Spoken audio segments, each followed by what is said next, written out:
শুভ সকাল বন্ধুরা, তোমরা কেমন আছো? আশা করি তোমরা অনেক ভালো আছো, আর আমিও মোটামুটি সুস্থ আছি, ভালো আছি। তো সবাইকে আজকের দিনটা সাথে নিয়ে আজকে ব্লগটা স্টার্ট করলাম, কারণ তোমরা আমার পরিবার, তোমরা আমার সব কিছু। তো তোমাদের সব কিছু না জানিয়ে না দেখিয়ে কোনো কিছুই আমি দিনটা শুরু করতে পারি না।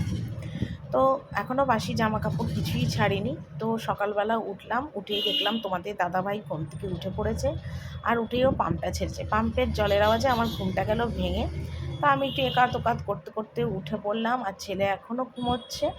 আর উঠেই আজকে ভাবলাম চলো আজকে বড় ঘরের মানে বসার ঘরের বিছানার চাদরটা একটু চেঞ্জ করি। সাথে তোমাদের দাদাভাইয়েরও কিছু জামা প্যান্ট ছিল, আর টুকটাক সেগুলোই সমস্ত কাচতে বার করে দিলাম। তো এই ঘরের চাদরটা আজকে একটু ধোয়া পেতে দিচ্ছি। এমনি সপ্তাহে সপ্তাহে আমি একদিন করে চাদরটা এই ঘরে পাল্টাই, কেন এই ঘরেতে তোমাদের দাদাভাই সমস্ত দোকানের মানে ব্যাগ, তারপরে তোমার দরকারি কাগজপত্র, ফাইল সব এই ঘরেতে রাখে। তো বিছনায় বসে সব হিসাব নিকাশ করে, তারপরে এসে দোকান থেকে সেই ঘরেতেই জামা কাপড় ছাড়ে রাখে। তো এই ঘরটা আমি সবসময় পরিষ্কার রাখার চেষ্টা করি। তারপরে লোকজন আত্মীয় স্বজন এলে এই ঘরেতেই সবাই থাকে, বসে, শোয়। তো সবসময় এই ঘরটা আমি পরিষ্কার রাখার চেষ্টা করি। হয়তো আমার ঘরের রং নেই, বা ধরো মানে কি বলবো, সেরকমভাবে সুন্দর নয়, কিন্তু সুন্দর না হলেও আমি আমার ঘরটাকে সবসময় পরিষ্কার রাখার চেষ্টা করি, গুছিয়ে রাখার চেষ্টা করি। ভাঙাচোরা ঘর হলে কী হবে, সেটাও আমার কাছে অনেক স্বর্গ, অনেক ইন্দ্রপুরী। আমি অন্তত মনে করি যার যেরকম ঘর, যার যেরকম বাড়ি, সেটা নিয়ে তার না সন্তুষ্ট থাকাটা উচিত, আমি অন্তত মনে করি। সবার ভাগ্যে তো আর সব কিছু হয় না, তাই না? তা আমার ভাগ্যে যেটা আছে আমি সেটুকুনিতেই খুশি। আমি একটু সত্যি জীবনে একটু ডাল ভাত খাই, মাছ ভাত খাই, যাই খাই না কেন সেটা খেয়ে সেটা নিয়ে একটু শান্তি সুখে থাকবো, এটাই অনেক। কোনো অশান্তি থাকবে না, ঝামেলা থাকবে না, নিশ্চিন্ত মনে জীবন কাটাবো, এটাই আমি চাই গো। আমি টেনশন নিয়ে জীবন কাটাতে চাই না, বা কোনো কষ্ট দুঃখ নিয়ে না জীবন কাটাতে চাই না। কিন্তু হ্যাঁ, আমি যেহেতু চাই না, কিন্তু আমার জীবনে কিন্তু কষ্ট, দুঃখ, টেনশন সব সময় আমাকে ঘিরেই রেখে দিয়েছে। ওই জিনিসটা আমার থেকে কোনো দিন আমাকে ছেড়ে মনে হয় যাবে না। জীবনে হয়তো সবাই আমাকে ছেড়ে চলে যাবে, কিন্তু এই দুঃখ কষ্টটা আমার, আর চোখের জল কোনো দিন মনে হয় আমাকে কেউ ছেড়ে যাবে না। এরা সারাটা জীবন মানে মরার আগে পর্যন্ত মনে হয় এরা আমার সাথে থাকবে, আর বাকি সব কিছু ছেড়ে চলে যাবে। যেমন বাবা ছেড়ে চলে গেছে, মাও একদিন চলে যাবে। তো সেটাই বললাম, মানে মাঝে মাঝে এইটাই দুঃখ কষ্ট লাগে যে জীবনে কিছুই পেলাম না, সুখভোগও হলো না, কিছুই হলো না। আমার মতন মানুষ বলে এইভাবে চলছি এখনো পর্যন্ত। আমার হাজব্যান্ড কাজ করে, কর্ম করে, সে সংসার চালাতে পারে, কিন্তু আমি কিন্তু একটা মেয়ে, কোনো জব করি না। আমার ইউটিউবটাই হলো সম্বল, ইউটিউবটাই আমার সব কিছু। ইউটিউব থেকে আমার আর্নিং হলে সেটা নিয়ে আমার সব কিছু হবে। তো আমার মধ্যে কতটা টেনশন তাহলে কাজ করে বলো তো, যে আমি কিভাবে আমার মাকে দেখবো, চালাবো, কিভাবে তার দুটো মুখে ভাত জোগাড় করব, ডাল জোগাড় করব, বাড়ির লাইটের বিল, ফোনের বিল, কেবেলের বিল, গ্যাস, খাওয়া খরচ, ডাক্তার, ওষুধ, প্রেশারের ওষুধ। আমি তাহলে চিন্তা করো, একটা মেয়ে মানুষ হয়ে আমি কী করে সেটা আমি করবো? একটা ব্যাটা ছেলে কিন্তু করতে পারে, কারণ সে কাজ করে, কিন্তু একটা মেয়ে মানুষের পক্ষে কিন্তু এত কিছু সম্বল দেওয়া সম্ভব নয়। হ্যাঁ, তারপর যদি আমার কোনো সাপোর্ট থাকতো তাহলে কিন্তু আমি নিশ্চয়ই পারতাম, কিন্তু আমার কোনো ব্যাক সাপোর্ট নেই যে আমার সেখান থেকে টাকা আসবে, আমি কিন্তু সেই দিয়ে আমার মাকে দেখবো।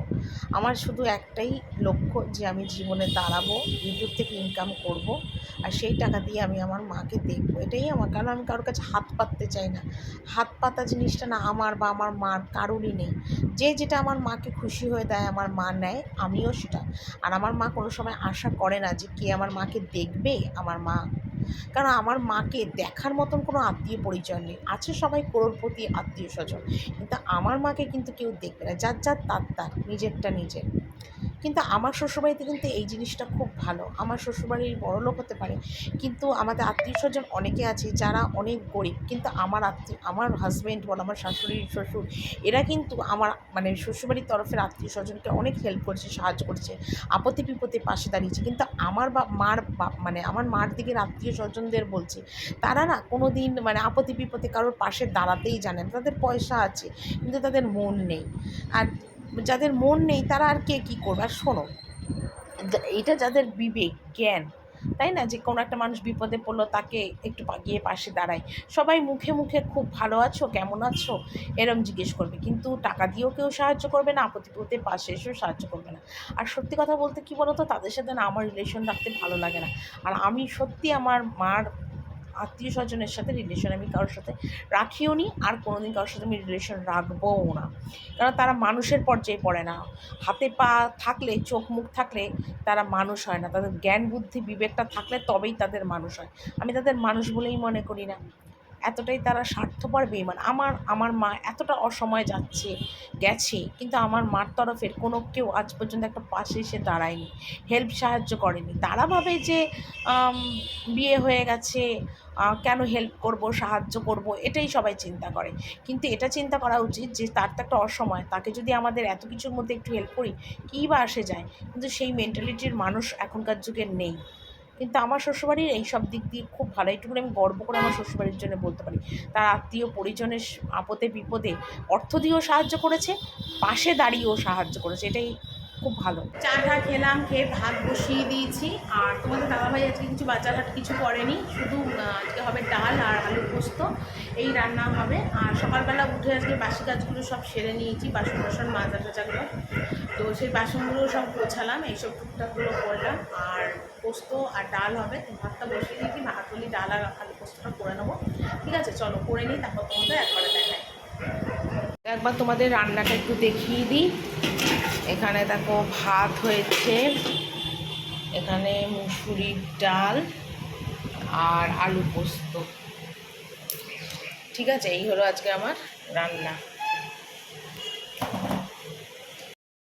তো আমি সত্যি কথা বলতে কি, আমি মানে ভালো মানুষের সাথে থাকবো, পাশে থাকবো, কিন্তু খারাপ মানুষের সাথে আমি সম্পর্ক রাখবো না, আর তাদের সাথে আমি থাকবো না। আমার মাকে আমি একটা কথা বলেছি, মা তোমার আর আমার মা না একটু অন্য ধরনের। আমার মা না খেয়ে মরে যাবে, কিন্তু কোনো দিন না কারোর কাছে হাত পাতবে না, আর কারোর কাছে না আশাও করবে না যে আমাকে দেখবে করবে। এই যে আমার বাবা চলে গেছে, আমার বাবা কিন্তু একটা টাকা পর্যন্ত রেখে যায়নি। এটা কিন্তু সবাই জানে, আমার শ্বশুরবাড়ির তরফেও জানে, আমার মার বাড়ির তরফেও সবাই জানে। কিন্তু আমার মাকে কিন্তু কেউ কোনো দিন একটা টাকা দিয়ে কেউ হেল্প করেনি। তাই বলে কিন্তু কথাগুলো বলছি বলে যে আমি আমার মা তাদের কাছে হেল্প সাহায্য চাইছি তা না। কিন্তু মানবিকতাটা চিন্তা করো মানুষের, যে মানুষ এখনকার যুগে কতটা স্বার্থপর, কতটা বেইমান, নিজের মানুষের আপদে বিপদেও তারা পাশে দাঁড়ায় না। ভিডিওটা আজকে করছি তাদের উদ্দেশ্যে যারা আমার ভিডিওটা আজকে দেখবে। কথাগুলো আমি বলতে বাধ্য হলাম। আমার মা কত টাকা পায় বা তার মেয়ে কত টাকা দেয়, এইটা কিন্তু কারোর কিউরিসিটি হওয়াটা উচিত না। কারণ আমি যখন মেয়ে, আমি তো দেখবো, 100 বার দেখবো। আর আমি চাই না আমার মাকে কেউ দেখুক করুক, এটা আমি পছন্দ করি না। আর যারা দেখবে করবে না, তারা মুখেও যেন আমার মার সাথে যোগাযোগ না রাখে, আমি এটাই চাই। মুখেরও যোগাযোগ তাদের সাথে রেখে লাভ নেই। মুখে জগতং মারিতং হয়ে কী লাভ? লাভ নেই তো। তো সেই কারণের জন্যই আমি কথাগুলো বললাম, যে আমার মাকে যে দেখবে না, তাদের আমার মাকে ফোন করেও যোগাযোগ করার দরকার নেই। আমি আমার মা বাবার একটা মেয়ে, আমি দেখবো, কারোর দেখার দরকার নেই। আর এতদিন ধরে কে দেখেছে? আমি ছাড়া কেউ তো দেখেনি। তা আমি কারোর আশাও করি না যে আমার মাকে কেউ চাল ডাল কিনে দেবে আর হাতে পয়সা দিয়ে দেবে, সেই আশা আমি আমার মার জন্যে করি না। তবে হ্যাঁ, আরেকটা কথা, আমার মাকে কে কী দিল না দিল, আমি আমার মাকে পয়সা দিলাম কি দিলাম না দিলাম, সেই কৈফিয়ত আমিও আমার কাউকে দেবো না, আর আমার মাও মার আত্মীয় স্বজনকে দেবে না। ঠিক আছে, আমার মার আত্মীয় স্বজনরা সব কোটিপতি। ঠিক আছে, তাদের কত ব্যাংক ব্যালেন্স আছে, তাদের কত টাকা আছে। আমার মা তো কোনো দিন তাদের কাছে হিসাব জানতে যায়নি যে তোমার ব্যাংকে কত পয়সা আছে, এই পয়সা দিয়ে তুমি কী করছো। তাহলে আমার মার কত আছে আর মাকে কে দিচ্ছে, সেটা নিয়ে তো কারোর হিসাব করার কথা নয়। আমার মা তো গরিব মানুষ, তার আর কতই বা থাকবে। আমার মাকে যদি কেউ কিছু দেয়, সে তার ভাই দিক, দাদা দিক, যেই দিক না কেন, সেটা তার ব্যক্তিগত ব্যাপার। এটা নিয়ে যারা দেয় না, তাদের তো মাথা ঘামানোর কিছু নেই, তারাও তাহলে দিক। পরে কি দিচ্ছে না দিচ্ছে সেই নিয়ে আলোচনা, সেই নিয়ে মাথা ঘামিয়ে তো কোনো লাভ নেই। আমার মার কারোর কাছে হাত পাতে না, যে যেটা আমার মাকে দেয় মা সেটা খুশি মনে নেয় যে ঠিক আছে দাও। কিন্তু মা কারোর আশায় বসে থাকে না যে সে চাল ডাল কিনে দেবে, হাতে টাকা দেবে, তবে তার সংসার চলবে, এই আশাটা আমার মা কিন্তু করে না। আজ আমি এই কথাগুলো বলতাম না, কিন্তু বললাম একই উদ্দেশ্যে। কারণটা হলো, আর ভিডিওতে বললাম যাতে তারা আমার ভিডিওটা আজকে দেখে এবং শোনে কথাগুলো। তাদের যদি মান সম্মান থাকে, তাদের যদি একটু মনুষ্যত্ব থাকে, তারা নেক্সট দিন থেকে আমার মাকে যেন তারা এরকম ছোট বড় কথাটা না বলে। কোনো দিন যেন তারা আমার মাকে এই কথাগুলো না জিজ্ঞেস করা, আমি অন্তত পছন্দ। নেক্সট দিন যদি এরকম কথা আমি শুনি বলে, তাহলে কিন্তু আমি তাকে ছেড়ে কথা বলবো না। এইটুকুনি একদম শিওর। অনেক দিন ধরে আমি সহ্য করছি। কেন ভাই আমাকে নিয়ে আর আমার মাকে নিয়ে এত মাথা ব্যথা? আমার মার বা আমার তো কারোর তো মাথা ব্যথা নেই, কাউকে নিয়ে তো কোনো আলোচনা নেই, কার কত আছে ব্যাংক ব্যালেন্স সেই নিয়ে হিসাব নেই। তাহলে আমার মারটা নিয়ে এত হিসাব কেন? আমার মাকে কে কী দিচ্ছে সেই নিয়ে তো মাথা ব্যথা কেন? তাহলে তোরাও দে। না করেছে কে দিতে? দে না। না করেছে কে? আমার মাকে যদি কেউ তার দাদা দেয়, তাহলে সেই নিয়ে এত আলোচনা, এত কথা কিসের? সে তার বোনকে দিতেই পারে। না দেওয়ার কী আছে? তাই বলে দেয় বলে তার থেকে তো একেবারে তার পুরো আমার মার সংসারটা সে চালিয়ে দিচ্ছে না। আমার মাকে যদি তার ভাই দাদা দেয়, তাহলে সেটা তো তার সংসার চালিয়ে দিচ্ছে না, তাই না? টুকটাক কিছু দেয়, তো সেটা নিয়ে এত মাথা ঘামা, এত আলোচনার কী আছে? আর যারা এইসব কথা বলে না, তারা নিজেরাই তাদের শ্বশুর শাশুড়িকে কোনোদিন সেইভাবে দেখেনি। সে দেখবে আবার তার ননদকে, তাহলেই হলো। হাস্যকর যত সব কথাবার্তা। সবই জানি, আমার দাদু দিদা কীরকমভাবে কীভাবে ছিল সবটাই জানি। আজ আমি এই কথাগুলো বলতাম না, শুধু বললাম একটাই কারণে, ধৈর্যের ভাত ভেঙে গেছে, সেই কারণের জন্য কথাগুলো বললাম। আর তারা তার শ্বশুর শাশুড়িকেই দেখেনি, তারা দেখবে তার বিবাহিত ননদকে। আরে আমার দিদা তো না খেয়ে মরেছে, সেটা তো চোখের সামনে দেখেছি। আমার সোয়েটার পরে আমার দিদা দিন যাপন করতো। আমার মা বাড়ি থেকে চাল ডাল চুরি করে দিয়ে তার বাপের বাড়ির মা বাবাকে দিত, সেই খেত। আর তাদের আবার বড় বড় কথা যে দেখেছি, কি দেখেছি? কিছুই দেখেনি। 200-300 টাকা সংসারে দিলে কি তাদের দেখা হয়ে যায়? কোনো দিনই না। কথাগুলো বলতে আজ বাধ্য হলাম। তাদের যদি মান সম্মান থাকে, জীবনে আর আমার মার সাথে আর যোগাযোগ রাখবে না, কথাও বলবে না, ফোন করে ফালতু আলোচনা, ফালতু গল্পও যেন না করে। এইগুলো কথা আমি আত্মীয়দের সম্বন্ধে বলতে বাধ্য হলাম, যারা যারা আমার ভিডিওটা দেখবে, সেই কারণের জন্য। অনেক কষ্ট দুঃখ নিয়েই কথাটা আমি বললাম। অনেক দিন ধরে সহ্য করছি এই সব কথাবার্তা। আমার মা কেন সহ্য করবে? লোকের আত্মীয়স্বজন তারা যদি দেখতে পারতো, তাহলে বলতে পারতো। আমার মাকে তো কেউ দেখে না, তাহলে আমার মার সম্বন্ধে কে কী দিচ্ছে না দিচ্ছে এত কথা হবে কেন? এই জন্যে আজ আমি কথাগুলো বাধ্য হলাম। কিন্তু যারা আমার ভিউয়ার্স, তারা তো জানে না, না? তো সেই কারণের জন্যই কথাগুলো আজকে বললাম। তো অনেক দুঃখ কষ্টেতেই কথাগুলো আমি আজকে বললাম। হয়তো আমি একটু বেশিই বলে ফেললাম। কিছু করার নেই আমার, কারণ এই কথাগুলো আমি বলতে আজকে বাধ্য হলাম। মাথাটাও একটু গরম আছে, কারণ মা আমাকে সব কিছুই ফোন করে জানায়। আর জানানোর জন্যে আমার এগুলো খুব খারাপ লাগে। সেই কারণের জন্যেই কথাগুলো আজ বলতে বলা। হয়তো আমার এটা সোশ্যাল, মানে আমারই কাজের জায়গা, হয়তো বলাটা ঠিক না, কিন্তু আমি বাধ্য হলাম বলতে। কিছু করার নেই। কে কী ভাবলো, কে কী চিন্তা করলো, কার কী মাইন্ডে লাগলো, আমার বোঝার জানার দরকার নেই। আমি আই ডোন্ট কেয়ার। আমি আত্মীয়স্বজনদের মানি না। আমার কোনো আত্মীয়স্বজনও নেই, আমার কেউ নেই। আমার মা আছে, ব্যাস এইটুকুনি আমার পরিচয়। আর আমার কারোর পরিচয়ের কোনো দরকার নেই। তো অনেক কিছু জীবনে সহ্য করেছি, তো এখন মানুষের এই ধরনের কথাবার্তা আর সহ্য হয় না। সহ্য হয় না। সত্যি এখন আর সহ্য হয় না। লোকের মামাবাড়ি থেকে অনেক কিছু করে। আমার মামাবাড়িতে কিন্তু সেইভাবে কোনো দিনই কিছু করেনি। একটুখানি করেছে, তাতেই কত করে ফেলেছে, লোকের কাছে লোকে বলে বেড়ায় যে কত করেছি, কত করেছি। তাহলে আমি আর আমার বর মিলে আমার ভাগ্নির জন্যে বা আমার ননদকে কীভাবে দেখছি? দেখছি না?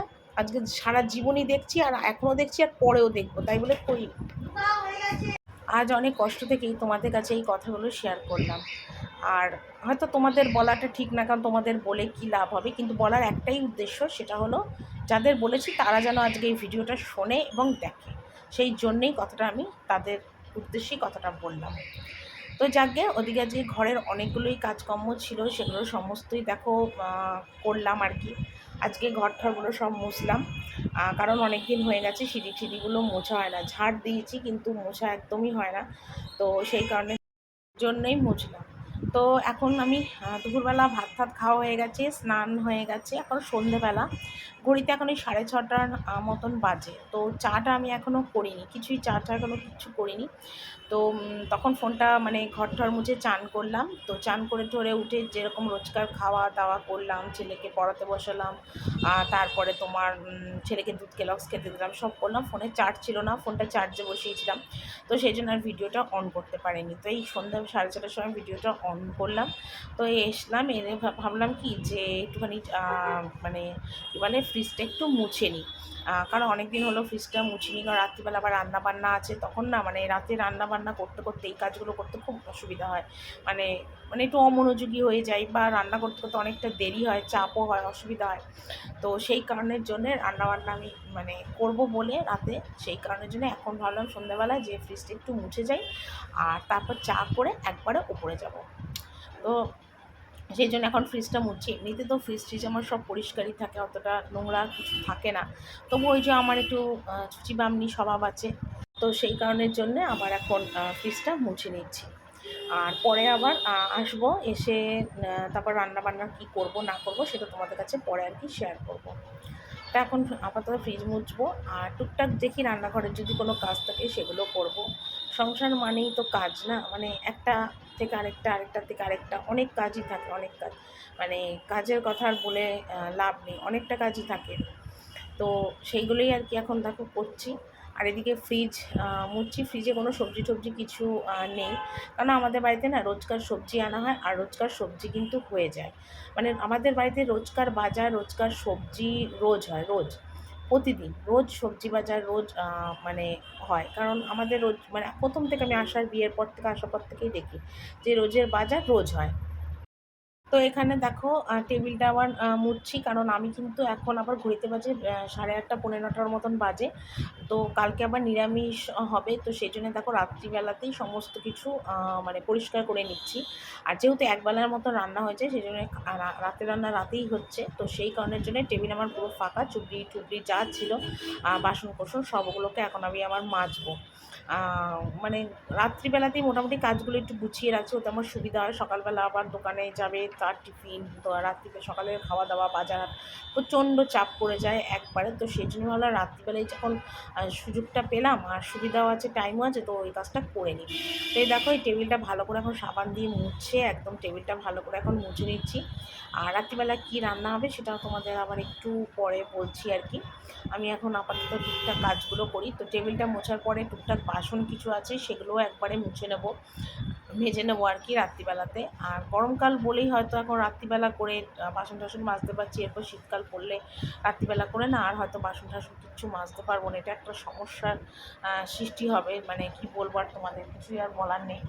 তো শীতকাল তো আমি ভীষণ মানে মানে বাজে লাগে, এই বর্ষাকালের পরেই তো দুর্গা পুজো আসবে, তারপরেই শীত পড়ে যাবে, মানে বছর যে কীভাবে ঘুরে যায় কী আর বলবো তোমাদের, মানে সত্যি বছর অনেক তাড়াতাড়িভাবে ঘুরে যায়, সময় চলে যায়, দিন চলে যায়, মানে সত্যি ভাবি একের সময় যে সত্যি কীভাবে মানুষ দিন হচ্ছে, মানে আমার ক্ষেত্রে তো আমি আরও বলবো যে কীভাবে যে বছর দিন মাস কেটে যায় নিজেই আমি বুঝতে পারি না আর কি।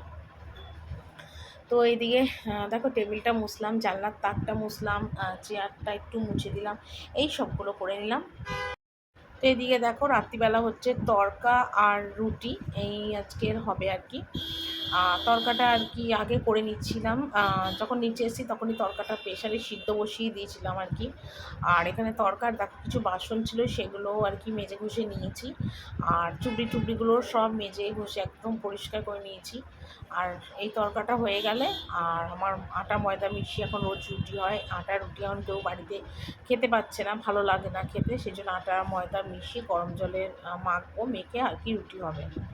তো তড়কাটা নামালাম, আর তার আগে তো ঘরে রান্নাঘরের টুকটাক কাজগুলো সারলাম, সেরে একটু দোকানে গেলাম, দোকানে গিয়ে বরের জন্য একটা পাস্তা আর একটা ম্যাগি মশলা নিয়ে এলাম, কাল সকালবেলা করে দেবো বলে ওকে টিফিনে, অনেক দিনও পাস্তা খায় না, পাস্তাটা খেতে খুব ভালোবাসে কিন্তু নিজের জন্য আনে না, তো সেই জন্য পাস্তা আর একটা ম্যাগি মশলা নিয়ে এলাম, ওকে কাল সকালে পাস্তা আর ম্যাগি মশলা দিয়ে করে দেবো। আর গরম জলও হয়ে গেছে, তড়কাটাও আমি মাত্র নামালাম, শুধু ভাবনিকটা এসে ওর মা করবে, ঠিক আছে। আর এবার আমি আটা ময়দা মিশিয়ে রুটি কাটবো, মানে রুটি আটা ময়দা মিশিয়ে ময়দা আটা মাখবো। আর এই যে শসাটা দেখছি, শসাটা এখন কাটবো, এক বোতল জল ভরবো, ঠিক আছে। তারপর তোমাদের দাদাভাইকে ডাক দেবো রুটি করার জন্য, আমি বেলবো, ও ভাজবে, ঠিক আছে। তো চলো বন্ধুরা, আজকে ভিডিওটা এখানেই শেষ করছি, কালকে আবার একটা সুন্দর আর নতুন ব্লগ নিয়ে চলে আসবো। Tata, good night.